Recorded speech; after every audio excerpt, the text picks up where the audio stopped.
Things were tough. After losing my job as a retail manager, it felt like every door in the industry slammed shut right in front of me. Months of job hunting led nowhere.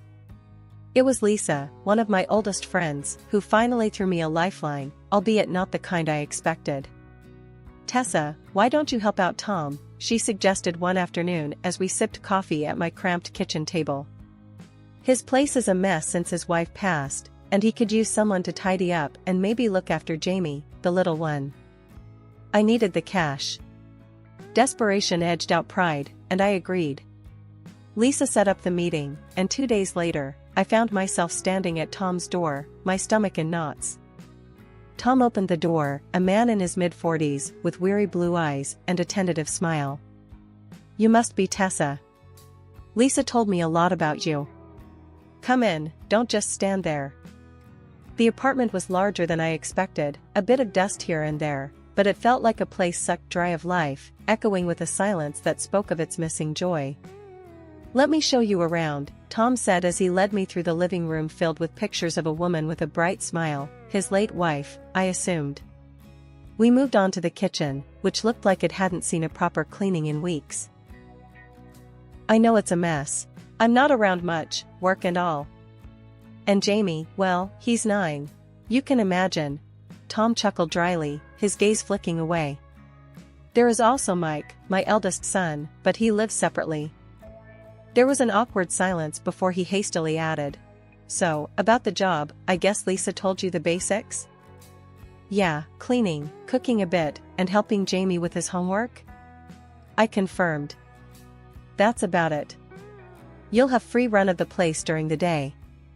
I just really need someone to keep things afloat here." I nodded, understanding the weight of his admission.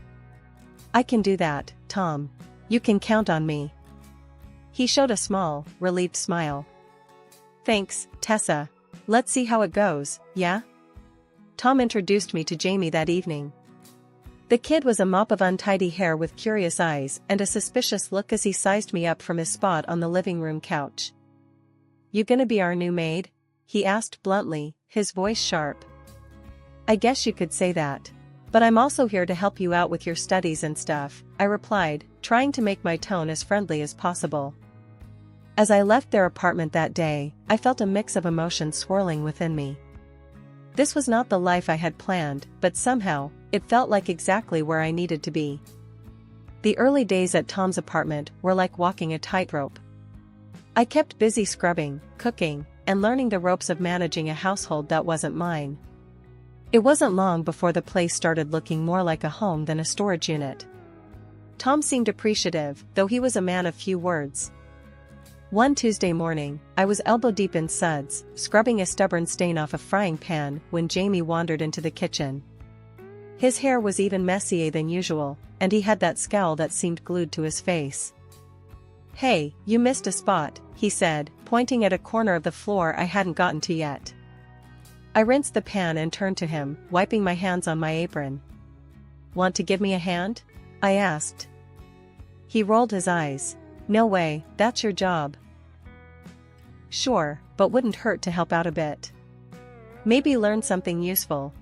I shot back with a half-smile, hoping to tease a bit of cooperation out of him. Jamie huffed, crossing his arms. "Whatever." That afternoon, I caught him struggling with his math homework. Numbers spread out on the table like they were parts of a puzzle he couldn't put together. I sat down next to him, my fingers tapping the table lightly. "Stuck?" I asked, glancing at the jumble of equations. "It's dumb. I don't get why I gotta learn this crap," he muttered, shoving the workbook away. "Let me show you something," I said, pulling the book back between us. For the next hour, I broke down the problems into steps that even I would have understood back in school. Slowly, Jamie started getting the hang of it, and when he solved the last problem on his own, he couldn't hide a proud grin. As days turned into weeks, I found myself more involved in their lives than I'd originally signed up for. Tom started coming home earlier, sometimes even helping with dinner. One evening, while I was chopping vegetables, he leaned against the counter, watching me work. "You've changed things around here, Tessa. For the better," he said, his voice low and sincere. More than that. You're making us a family again. The word family hung in the air, heavy, but not unwelcome. I nodded, unsure of what to say, focusing instead on the carrots I was slicing. Tessa, Tom continued, hesitating for a moment. I was thinking, maybe it's time we made this arrangement a bit more permanent. I stopped chopping, my heart skipping a beat. Permanent? Yeah, I mean, if you're up for it. I could use someone like you around, long term. Not just for the cleaning and cooking, but, for everything. The offer caught me off guard. I took a deep breath, considering the weight of his words. I'd like that, Tom. I really would. From that point on, things felt different. Easier, somehow. Jamie started calling me by my first name instead of the maid, and Tom treated me more like a partner than an employee. We settled into a comfortable routine, the three of us, like pieces of a puzzle that had finally found their right place. Tom proposed one chilly evening, Jamie asleep, and his voice was steady, but his hands shook just a bit. Tessa, I don't have much to offer but myself and this family. Will you marry me? He had asked, his eyes hopeful yet scared of rejection. I didn't need a second to think about it. Yes, Tom. Yes, I will. But not everyone was thrilled. When I told my mom, she was less than enthusiastic. He's 14 years older than you, Tessa. And those kids. Are you ready to be a stepmom? Her skepticism was like a bucket of cold water. We love each other, Ma. That's what matters. And Jamie and Mike? They're great kids. I can handle it. I countered, but she wasn't convinced. And so, she came around, showing up at the mayor's office on our wedding day in her best dress, her smile tight but genuine. The ceremony was brief, the mayor reciting the vows with all the enthusiasm of someone who'd done this too many times. But when Tom slipped the ring on my finger, it felt like the world just paused for us. Starting our married life, I transitioned from the hired help to the lady of the house. It felt different waking up and not having to prove my worth through scrubbed floors and spotless counters. I was more than the cleaner now. I was a wife, a stepmom, part of a family. Life felt fuller, richer. But being a stepmom came with its own rulebook, one that nobody handed you, you just had to fumble through it. Jamie, who I'd thought of as my little buddy, suddenly seemed to realize I was in his mom's spot.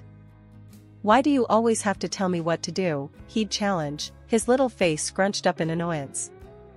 Because I care about you, Jamie. It's part of my job now.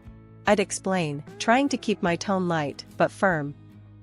And then there were the everyday adjustments, the dance of a new marriage. Tom had his ways I hadn't noticed when I was just the housekeeper. Like how he insisted on having dinner at exactly 6, or how the furniture shouldn't be moved even an inch from where Laura had placed it. Tessa, why did you move the couch? He'd ask, his voice more of confusion than anger. Just trying something new, mixing it up a bit, I'd reply, pushing the couch back reluctantly under his watchful eyes. Let's keep it the original way. It's how Laura liked it, he'd say, and that was that. Laura's ghost hovered in the corners, her touch lingering in the arrangement of cushions and photo frames. A few months later, Tom asked me to come to work for the sake of an additional source of income. It was okay, but I was upset by the demanding tone of his voice. I got a job at a store nearby to keep up with cooking and cleaning the house. Family life has not turned out to be as easy as I once imagined it would be. A year into our marriage, I started feeling like a guest in what was supposed to be my home. Tom seemed to have rules that never came up when we were dating, like an invisible playbook I wasn't privy to. It all came to a head one afternoon when I decided to switch out the old rug in the bathroom. It was a simple change, nothing drastic, just a new rug to brighten up the space. But when Tom came home and saw it, you'd think I'd redecorated the whole apartment. What's this? He stood in the bathroom doorway, his brow furrowed as he pointed at the rug. A new rug.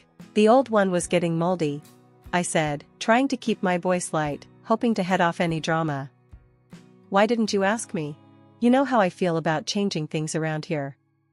His tone was sharp, cutting through the air like a knife. I didn't think a rug would be a big deal, Tom. I felt my defenses rising. Well, it is.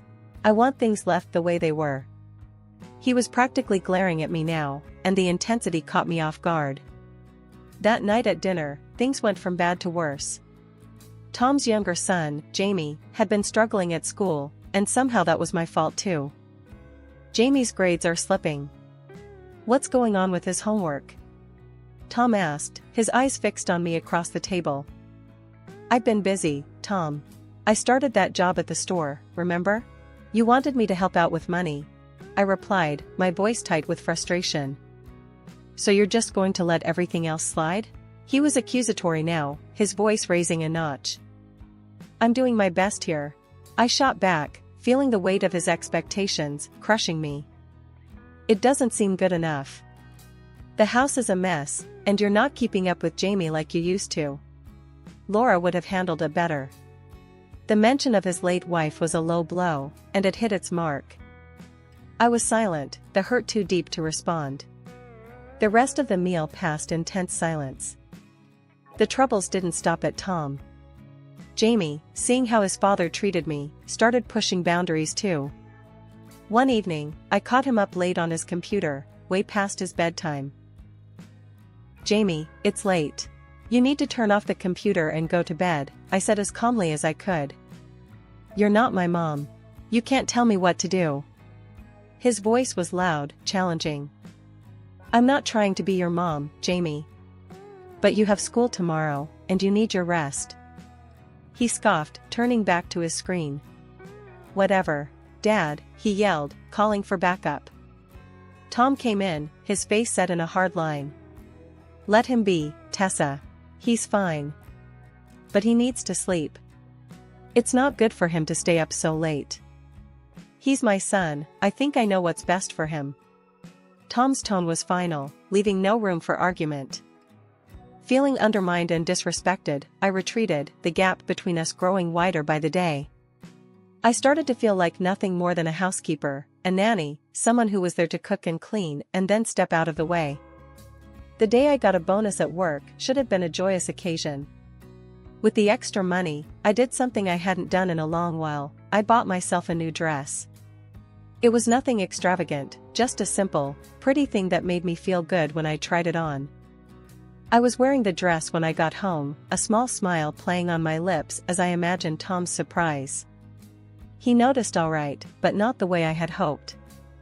What's that? He asked, his tone harsh as he eyed my new purchase. It's just a dress, Tom. I bought it with my bonus, I said, twirling a little to show it off, trying to lighten the mood. A bonus, huh? And you thought the best thing to spend it on was a dress? His voice rose with each word. I stopped twirling, feeling the happiness drain out of me. I thought it was okay to treat myself. Treat yourself? Tom scoffed. That money could have gone to something we actually needed. Like bills. Or saving up for something important. Before I could respond, Jamie chimed in from the doorway, his voice bitter. Yeah, or maybe a new console that I've been asking for. I looked from Jamie to Tom, my heart sinking. It was my bonus. I just wanted something nice. The room filled with a heavy silence, Tom's eyes cold and unyielding, Jamie's stare accusing. That night, they both started treating me like I was invisible, not a word or a glance in my direction unless absolutely necessary. This silent treatment went on for a week. Meals passed in silence, my attempts at conversation met with cold shoulders and dismissive grunts. It was like I didn't exist in my own home. But life has a way of testing you with more than you think you can handle. A couple of years later, during the pandemic, my mother passed away. It was a sudden and heart-wrenching loss, leaving me to inherit the family house, a large, old structure, along with a significant sum of money. When I told Tom about the inheritance, his eyes lit up in a way that made me uncomfortable. We'll move there, he declared one evening, looking over the property papers. It's bigger, and the school near there is perfect for Jamie. I nodded, too drained from grieving to argue or to ponder his sudden interest in my inheritance. Yes, maybe a new place will give us a fresh start, I said, hoping his intentions were as genuine as my wishes. We'll start packing up this weekend, Tom decided, already making plans. Packing was a slow process, each item a memory, each box a step toward a new life I hoped would be better.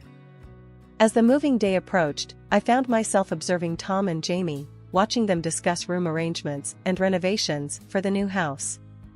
Their enthusiasm was hard to gauge. Was it for the new start or for what the new house represented? That morning, I wasn't feeling great, my head was pounding, and my stomach was in knots. The store manager noticed my pale face and sent me home early, something I was grateful for. I let myself in with my key, expecting the usual silence, but instead, I was met with low, conspiratorial voices drifting from Tom's makeshift office.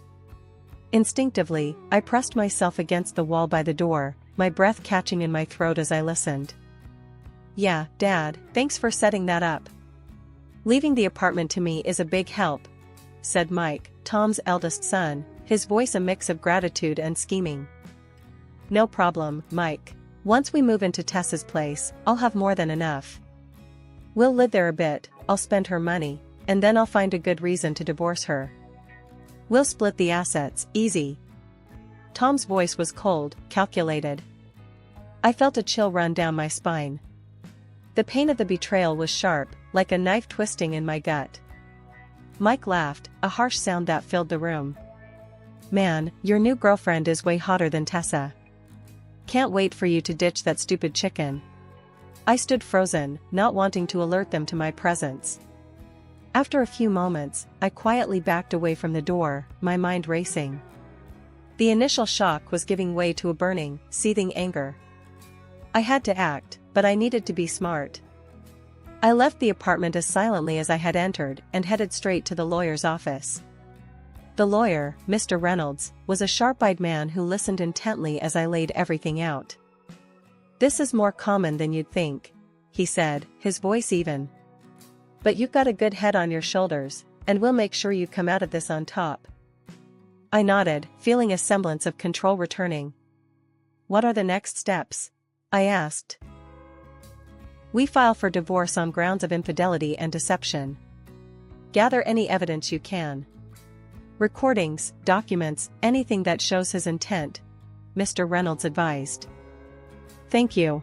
I'll get everything ready," I said, standing up. The weight of the legal folder in my hand felt like a shield, something to protect me from the storm ahead. As I walked home, my mind was a whirl of plans and possibilities. When I returned home, Tom was in the kitchen, making dinner as if nothing had happened. Mike had left, and the normalcy of the scene was almost surreal. "Hey, you're back early. Feeling any better?" Tom asked, looking up from the stove. I forced a smile, my heart pounding in my chest. "A bit, yeah. Just tired," I said, keeping my voice light. "That's good. Dinner will be ready soon. Why don't you go lie down for a bit?" he suggested, turning back to his cooking. "Sure, I might just do that," I said, my voice sweet as syrup, but inside, I was steeling myself for the battle ahead. I went to our room, closed the door softly, and sat on the edge of the bed. The next few weeks would define the rest of my life. I wasn't just going to roll over and let Tom take everything from me, not without a fight. The morning of the move felt different. I had everything planned down to the last detail, and Tom had no clue about the storm that was about to hit him. I'd packed my personal belongings quietly over the past few weeks and had them moved to a new place in another city, a fresh start, a new me. This morning, I left the house as usual, a simple handbag in tow, telling Tom I was off to work early. "See you at the new house later," he called out nonchalantly, completely unaware of the bomb about to drop. I nodded, keeping my expression neutral. "Sure, see you there," I lied smoothly, closing the door behind me with a soft click that marked the end of my old life. Meanwhile, Tom and Jamie were supposed to meet the movers at my inherited house and relocate our family there. What Tom didn't know was that there was no family to relocate anymore, and that house wasn't ours to call home any longer. I waited patiently in my new apartment, my heart racing as I pictured the scene unfolding at the old house. At exactly 10 a.m., my phone buzzed, a message from my neighbor who was keeping an eye out. "He's there, looks confused." It read. Tom must have been standing at the door, expecting to walk into his new life. Instead, he was greeted by strangers, the new owners of the house I had sold right from under him. I imagined his face, the confusion morphing into realization and then anger as he processed the betrayal. According to my neighbor, Tom knocked on the door, and a confused couple opened it, introducing themselves. "We just bought this place. Who are you?" they would have asked, just as baffled by the presence of a moving truck full of furniture.